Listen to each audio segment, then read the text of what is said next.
আসসালামু আলাইকুম ওরহমতুল্লাহ। আমি মাহমুদুল হাসান শাহিদ আপনাদের স্বাগত জানাই আপনাদের প্রিয় ইউটিউব চ্যানেল সাহিত্যবিদে। আজকে আমরা শুরু করতে যাচ্ছি বইনোট সিরিজের প্রোগ্রাম রুকুনিয়াতের আসল চেতনা বইয়ের ওপর। বইটি রচনা করেছেন অধ্যাপক গোলাম আজম রহমাতুল্লাহি আলাই। প্রকাশক আবু তাহের মোহাম্মদ মাসুম। লেখক পরিচিতি। প্রথমে আমরা লেখক সম্পর্কে কিছু কথা জেনে নিই। ইসলামী রাজনৈতিক ব্যক্তিত্ব। জামাতে ইসলামী বাংলাদেশের আমির ছিলেন 1969 থেকে 2000 সাল পর্যন্ত। ঢাকা বিশ্ববিদ্যালয়ে BAM এ রাষ্ট্রবিজ্ঞান এবং কারমাইকেল কলেজ অধ্যাপনা করেন।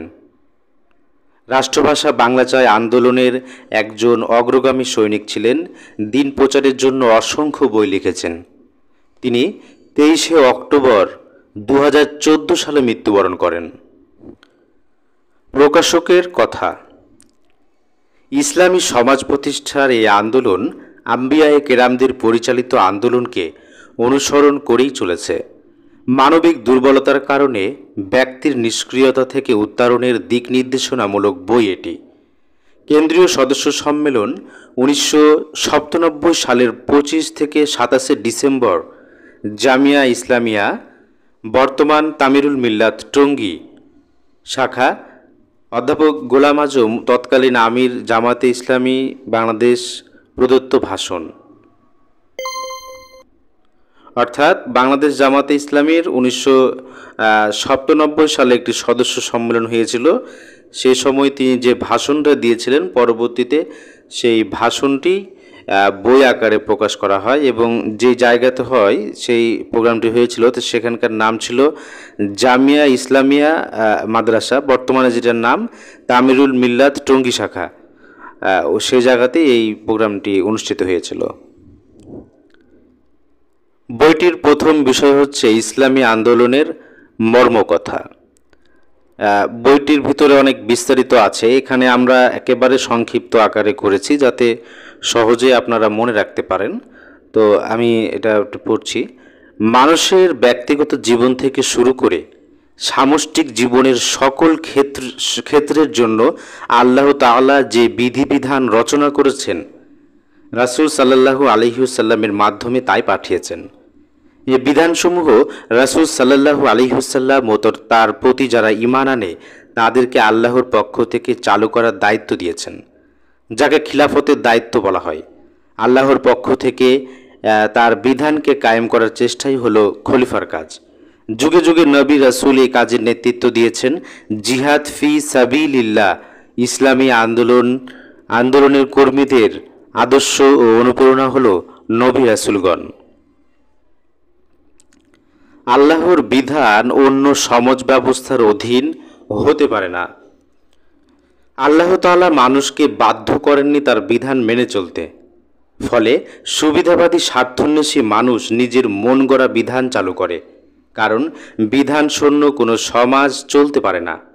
যখনই নবীগণ দেশবাসীকে আল্লাহর বিধান কবুলের দাওয়াত দেন, তখনই সুবিধাবাদী মহল বিরোধিতা করেছে। হক ও বাতিলের এই সংঘর্ষের নামই ইসলামী আন্দোলন। আইন চালু করতে গিয়ে স্বার্থবাদীদেরকে পরাস্ত করতে পারলেই সমাজ ব্যবস্থার পরিবর্তন সম্ভব। জামায়াতে ইসলামীর আন্দোলন। বাংলাদেশ জামাতে ইসলামী নবী রাসূলগণের জিহাদ ফি সাবিলিল্লাহের গতি অনুসরণ করেই চলছে। ইসলামী সমাজকে বাস্তবায়িত করার জন্য রাসূল সাল্লাল্লাহু আলাইহি ওয়াসাল্লাম একদল লোক তৈরি করেন, যারা তাদের জীবনে ইসলামী বিধান মেনে চলতে প্রস্তুত। সেইভাবে জামায়াত ও বিভিন্ন কর্মসূচির মাধ্যমে লোক তৈরির চেষ্টা করছে, যারা জামায়াতের দাওয়াত কবুল করে ধাপে ধাপে অগ্রসর হয়ে এক পর্যায়ে রুকুনিয়াতের শপথ নেন। শপথের সময় আল্লাহকে সাক্ষী রেখে যেসব ওয়াদা করেন তা সঠিকভাবে পালন করলে মান বৃদ্ধি পাওয়াই স্বাভাবিক। রোকনদের মান কমে যাওয়ার কারণ। রুকুনিয়াতের মান কমার আসল কারণ হচ্ছে দুইটির মধ্যে এখানে প্রথমটি হচ্ছে দুনিয়াবি দাবির প্রাধান্য।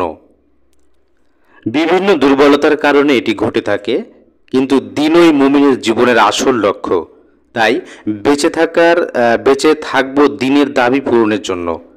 আর্থিক সচ্ছলতা অর্জন এবং সুখ সুবিধা যখন জীবনের প্রধান উদ্দেশ্য হয় আর দিনের দাবি পিছনে পড়ে থাকে, ঠিক তখন রুকনিয়াতের মান কমাই স্বাভাবিক। দ্বিতীয় কারণ, দারিদ্রতা জানমালের ক্ষতির মাধ্যমে পরীক্ষা, অর্থাৎ আল্লাহর পরীক্ষা। এই পরীক্ষার কথাই আসলে বলা হয়েছে সূরা বাকারার 155 নং আয়াতে। দুনিয়ার জীবনের বিপদ আপদ, দুঃখ কষ্ট মুসিবতের মাধ্যমে পরীক্ষা করা হয়, তবে সকলের পরীক্ষা এক হয় না। যার দুর্বলতা যেদিকে তার পরীক্ষাও সেদিকেই হয়। গুরুত্বপূর্ণ একটি পয়েন্ট, এটি মনে রাখবেন। দুর্বলতা যেদিকে তার পরীক্ষাও সেদিকেই হয়।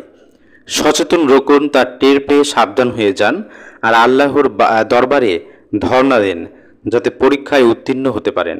আর অসচেতন রোকনগণ মুসিবতকে দিনের কাজ না করার অজুহাত মনে করে ফলে রোকনিয়াতের নিম্নতম মানও রক্ষা করতে ব্যর্থ হয়ে ইস্তফা দেন বা বাতিল করা হয়। পরীক্ষা নেয়ার কারণ, আল্লাহর পক্ষ থেকে কেন পরীক্ষা করা হয়? সূরা আন-নূরের 55 নং আয়াতে এটি বলা হয়েছে। খিলাফতের দায়িত্ব প্রদানের পূর্বে যোগ্যতা যাচাই করার জন্য আল্লাহ এই পরীক্ষা নেন। মদিনায় ইসলামী সরকার গঠন করলেও রাসূল সাল্লাল্লাহু আলাইহি ওয়াসাল্লাম সাহাবীগণকেও বহু কঠিন পরীক্ষার মধ্য দিয়ে বাছাই করেছেন। পরীক্ষার মাধ্যমে রোকনিয়াতের মান বাড়ে। পরীক্ষায় যারা টিকে তারাই আন্দোলনের যোগ্য বিবেচিত হয়, যারা ছাঁটাই হয় তারা অযোগ্য। রুকনিয়াত মুলতবি করে ত্রুটি সংশোধনের সুযোগ দেয়া হয়। সংশোধন না হলে ইস্তফা দেওয়ার পরামর্শ দেয়া হয় অথবা বাতিল করা হয়। ত্রুটিমুক্ত থাকার গুরুত্ব উপলব্ধির তাগিদ এভাবে দেয়া হয়। আমানতদারির দাবি পূরণে অক্ষম হলেও ছাঁটাই করা হয়। রুকনিয়াতের আসল চেতনা। রুকনিয়াতের আসল চেতনার অভাবে রুকনিয়াতের মান কমে যায়। আসল চেতনা রয়েছে 5টি। প্রথমটি রয়েছে দ্বীনি জিন্দেগি তরক্কির পথে রুকনিয়াতের মান কোথায়। দ্বিতীয়তে রয়েছে মান কমার মূল কারণ সম্পর্কে সতর্কতা। 3 নম্বরে রয়েছে আল্লাহর বাছাই ও ছাঁটাই নীতি সম্পর্কে সাবধানতা। 4 নম্বরে রয়েছে জনগণের নিকট সত্যের সাক্ষ্য বহনের দায়িত্ব। 5 নম্বরে রয়েছে আল্লাহর ব্যাংকে জমা বৃদ্ধির ধান্দা। এই 5টি গুরুত্বপূর্ণ পয়েন্ট। বলতে গেলে এই বইয়ের মূল আলোচনাই এই 5টির উপরেই। তো আমাদের যখন আলোচনা চক্র অথবা পাঠচক্র অনুষ্ঠিত হয়, এই 5টি প্রশ্ন তো অবশ্যই থাকে। তো এটা আপনারা ভালোভাবে একটু মনে রাখার চেষ্টা করবেন। আর এই বইটি যদি সম্পূর্ণ পড়তে চান তো আমাদের সাহিত্যবিদ চ্যানেলে এটি সম্পূর্ণ বুক অডিও আছে। তো ভিডিওতে পৃষ্ঠাসহ দেখা যায়, আপনারা ওটা দেখে আসতে পারেন। ওটা দেখার পর এটা দেখলে আরও মনে থাকা সুবিধা হবে। দ্বীনি জিন্দেগি তরক্কির পথে রুকনিয়াতের মান কোথায়, অর্থাৎ প্রথমটির আমরা এখন একটু বিস্তারিত দেখব। ফরজ, ওয়াজিব মানা ও হারাম থেকে বেঁচে থাকা মুমিনের সর্বনিম্ন স্তর এটি, যা রোকন হওয়ার শর্ত। সুতরাং রোকনের মনকে বড়জোর কামিল মুমিনের নিম্নতম মান বলা যায়। অনেকের নিকট রোকন হওয়া অনেক কঠিন বিষয় হলেও প্রকৃতপক্ষে তা কামিল মুমিনের সর্বনিম্ন স্তর মাত্র।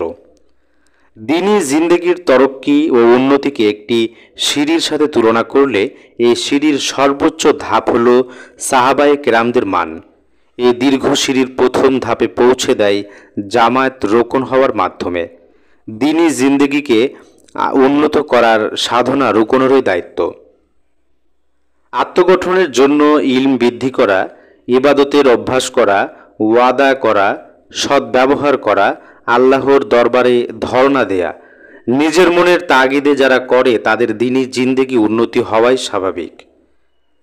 আরেকবার বলছি, আত্মগঠনের জন্য ইলম বৃদ্ধি করা, ইবাদতের অভ্যাস করা, ওয়াদা করা, সদ্য ব্যবহার করা, আল্লাহর দরবারে ধর্ণা দেয়া, নিজের মনের তাগিদে যারা করে তাদের দিনী জিন্দেগির উন্নতি হওয়াই স্বাভাবিক।